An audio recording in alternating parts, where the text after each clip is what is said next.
If you're a beginner and you want to get an anime physique, but you can't even do a single pull-up, then this video is for you. Because today, I'm going to show you every calisthenics exercise you'll need to learn to progress from a weak E-rank Sungjin Woo to a strong S-rank hero by just watching this video. Best of all, every exercise in this video can be done at home with literally zero weights. And because I'm a JJK fan, we're going to use their grading system to order these exercises from easiest to hardest. So let's go ahead and start with grade 4, jumping into the foundational exercises. So the first exercise you'll want to learn is the simplest calisthenics exercise that works multiple muscles in your body, the straight arm plank. When you do these, you'll want to contract your arms as much as you can, twisting your arms so your elbows faces forward and keeping your entire body rigid and straight. If you're just starting out, you might be able to hold these for 30 seconds or so, but try to aim for at least a minute. This is not only going to help with the beginner pushing strength, but it's also going to help develop other muscles such as the core, the quads, the glutes, and as well as your shoulders. And to continue strengthening those magnificent round shoulders, to get those cool 3D delts that every anime character has, then you'll need to start doing the next exercise, the pike hold. Actively squeezing your arms overhead and pushing up towards the floor is great for getting that beginner shoulder strength. And having your booty above your hands allows more weight to be shifted on your shoulders, which is going to build the foundation for other exercises like the handstand. You'll know when you're starting to get some strong shoulders when you can hold these for about 20 to 30 seconds. But there's more to life than just big arms and big shoulders, believe it or not. Because gents, we cannot, I repeat, we cannot be skipping leg day on day 1. You guys are so much better than that. So much better. So of course we need to incorporate basic leg training with the bodyweight squat. It's simple, it's easy, but it's great for targeting the legs, especially if you're just starting out as a beginner. You should be able to hit at least 20 of these bad boys to unlock basic leg strength. But maybe you're not strong enough for the bodyweight squat. Maybe you have bad knees or you're slightly overweight, so you can't squat down and you can't pick yourself back up. Luckily, there's an option for you guys, and that is the box squat, which is simply just lowering the range of motion by sitting on a chair at the bottom of the squat. That way, it's much easier to get up. But we're going to need more than just strong arms and legs. We also want a strong back to get that super amazing V-taper. But in order to achieve that, you need to start doing this next exercise. This one is the foundation of all calisthenics pulling exercises. And without mastering this, you can say goodbye to the V-taper. And that's going to be dead hangs. Getting strong at pulling means developing a strong grip, which is why these are crucial to learn as early as possible. All you need to do is find something to hang from, get a really nice grip on it, and just relax into the hang. At first, you're gonna only hold for maybe a few seconds, but once you start to get really comfortable, and as your grip gets better, you'll be holding yourself up for longer, ideally around 30 seconds, and setting up the best foundations to getting that glorious demon back that all the ladies swoon over. Hello, ladies. There's no... It's mostly dudes watching. Well, I don't know who I'm winking at. Hello, dudes. But if you actually want to get that demon back, you need to start working your back. So once you get really good at dead hangs, you'll want to start learning active hangs next. These are like dead hangs, but a little different, and I'll show you what I mean. Look at these two clips. Can you spot the slight difference between these two hangs? It should be glaringly obvious, but on the dead hang, you can see that I'm just resting into the shoulders. Versus on the active hang, I'm actively engaging my back by bringing my shoulder blades back and down. This is scapular depression. The trick for this is to imagine pulling your shoulders away from the ears as much as you can. Getting stronger at the active hang is going to continue working your grip, but now you're also starting to strengthen your back muscles. And just like the dead hang, you want to try to hold these for around 30 seconds. But to get an even stronger foundation for the back, you need to start practicing this next exercise, scapular shrugs. Just like the active hang, you are engaging your scapula, but now you're doing it for reps. Clean reps are crucial here. Don't rush the reps. Don't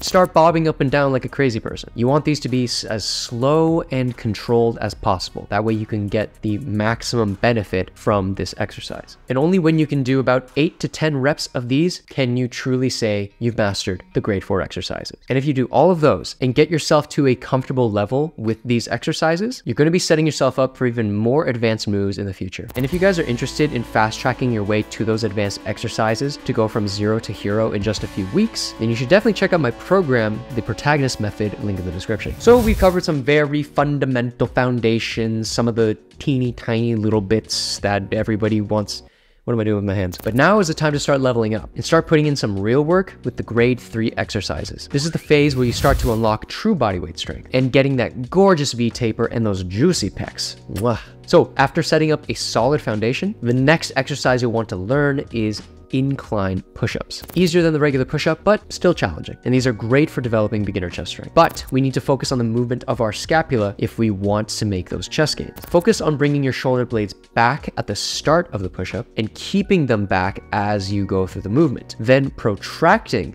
your scapula when you get to the top. Imagine that you're pushing your shoulders forward into the ground. And as you start to get stronger and can do, say, 12 or 15 reps, then you can continue lowering your hands to make these even more harder. And if you're not able to perform 6 clean reps with this exercise yet, try doing wall push-ups instead, which is going to be easier because you're more upright. But if you're able to handle a good amount of reps for this exercise, you should have no problem with the next exercise, which is going to blow up your shoulders. These are incline pike push-ups, like the elevated push-up, but since your body is bent at the hip, you're going to have your hands overhead, kind of like you're doing the pike hold, but with your hands a little higher. And again, just like the incline push-up, only now is that you're pushing yourself away from the couch or whatever you're using, pushing overhead, which is going to focus on those delts. If you're just starting out, you'll probably get maybe 6 to 8 reps, but when you can hit 8 to 10, that's when you're going to have enough volume to build even more shoulder strength. Next up, we're going to work on that magnificent V taper that all of your favorite protagonists have. So we're going to need something to start working on that back inverted rows. A calisthenics pulling classic that's great for beginners to do and effective enough for even advanced athletes to do. This is going to help you unlock that demon back, but it's also going to work your lats, helping you develop that wide V taper. But you want to make sure you have the right technique. So here are the most basic steps. First, engage your scapula like you did with the scapular shrugs. Then drive your elbows back behind your body, fully squeezing at the top. Then slowly lower yourself down and then, and only then, release your scapula. It'll take some time to get used to, but with enough time and effort, you'll slowly start to get stronger and develop that V taper. And once you hit 10 to 12 reps, you'll be strong enough to tackle the next progressions, such as the one arm variation, which is great to learn right after inverted rows. While rows are good for the lats, they primarily target the upper back. So if we want to start getting that V taper, we need to start targeting the lats more. So the next exercise you're going to want to learn is jackknife pull-ups. This mimics the pull-up, but it's a lot easier because your feet are supported. And just like the row, you're going to want to perform this the exact same way, engaging your scapula and then driving your elbows towards your hips. Since these are a little more challenging than inverted rows, I'd say going for 6 to 8 reps is a good goal to have. And once you start putting rows and jackknife pull-ups together, you'll be far stronger than you ever have been before. But we don't just want to improve our upper body, we also need to give our legs a bit of challenge too, because just training bodyweight squats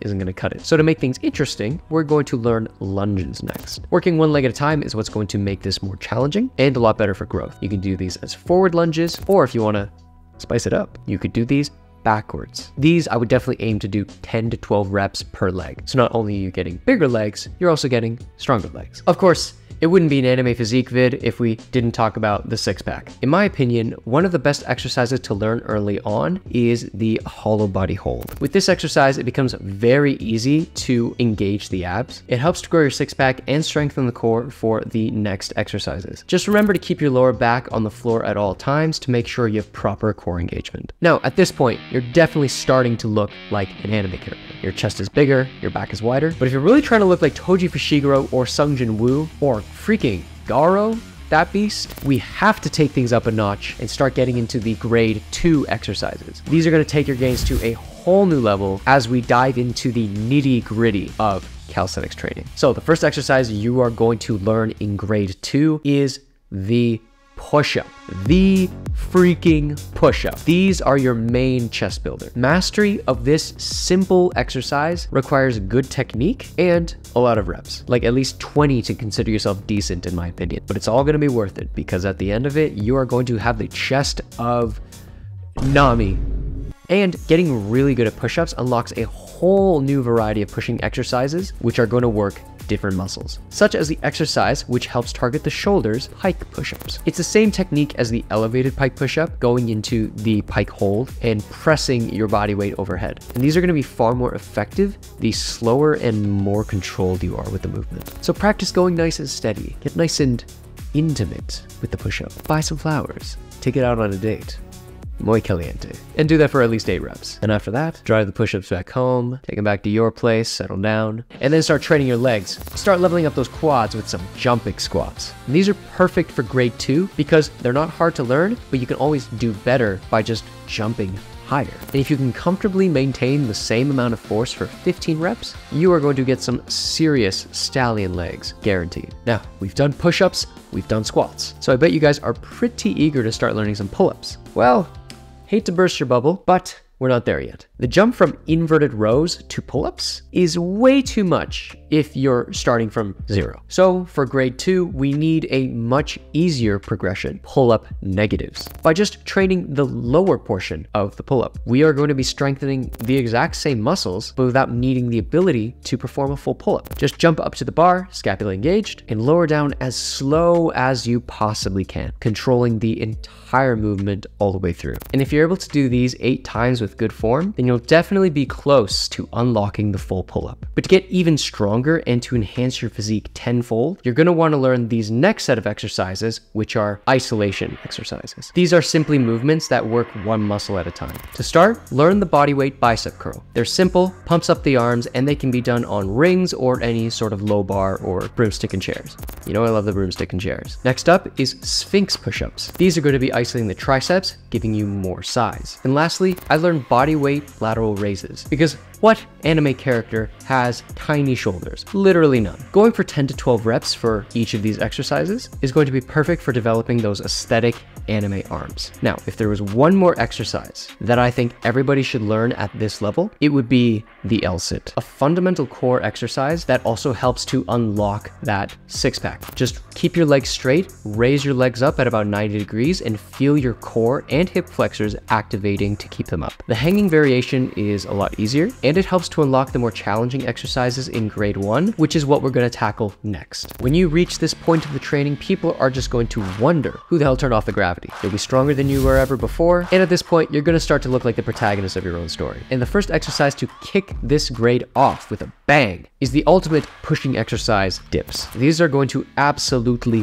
blow up your chest. Since you've got no feet support, you're basically pushing your entire body weight with just your chest and arm. Form tip, try to go as deep as your mobility will allow while having a slight forward lean to bias the chest. Here, I would go for 8 to 10 reps if you truly want to master this amazing exercise. But once you start to get stronger at pushing and you start developing your shoulders a little more, the next exercise you'll want to learn is the crow pose. Now, I wanted to include these because these are great for the shoulders, but learning hand balancing helps with so many more advanced moves in the future, like the handstand, like handstand push-ups. Try to go for at least 10 seconds, but go for 20 seconds if you're feeling brave. If these are too hard, you can always do the easier variation, the frog stand. Whichever one you pick, just remember to lean forward as much as you can, putting the pressure mostly on this part of the hand. Now that you've gotten used to balancing on your hands, we need to learn how to balance on our feet. And what better way to do that than the next exercise, the pistol squat. Now I talk about the pistol squat a lot of times on the channel, and it's simply just the one-legged squat, which is easier said than done. Just being able to do 5 in a row is impressive, but try your best to aim for 10 if you're looking to get those super strong hams. Now, learning new exercises is great, but what makes calisthenics so awesome is that you can create variations of existing easier exercises to make them harder. And one of the simplest ways to do that is just changing the position of your feet. So the best exercises to learn that use this technique are the decline push-up and the elevated pike push-up. Elevated pike push-ups are going to be harder than pike push-ups because the elevation shifts more of the weight to your shoulders. Decline push-ups are more challenging in the same way, but they also have the added bonus of working your upper chest more. Since both of these are harder than their simpler foundational counterparts, expect to do less reps, maybe around 8 to 10 when you're starting out. And now we finally come to the elusive, the most amazing, the creme de la creme de la creme de la creme de la of calisthenics training, the pull-up. All of our training has led to this glorious moment. And this exercise is very close to the end because it's one of the hardest exercises to learn when you're a beginner. And I know it's a lot of people's dream to unlock their first pull-up. And honestly, I don't blame them. This is one of the best back builders you will ever do for your V-taper and your demon back. It builds your arms, your forearms, core engagement, rear delts. It's just the best exercise. Every guy should aim to do at least 5 pull-ups as a bit of a short-term goal, but ultimately they need to get to 10 reps. But if you still find pull-ups too challenging, you can always shift the focus to learning chin-ups instead. These are going to be a little easier because you have a little help from the biceps, but because of that, you're also going to help work the biceps by doing chin-ups. Either way, I would learn both pull-ups and chin-ups to get a well-rounded physique, but learning chin-ups first can be a nice stepping stone to unlocking that perfect pull-up. And if you guys want to learn how to do the perfect pull-up as quickly as possible, you can check out this video right here.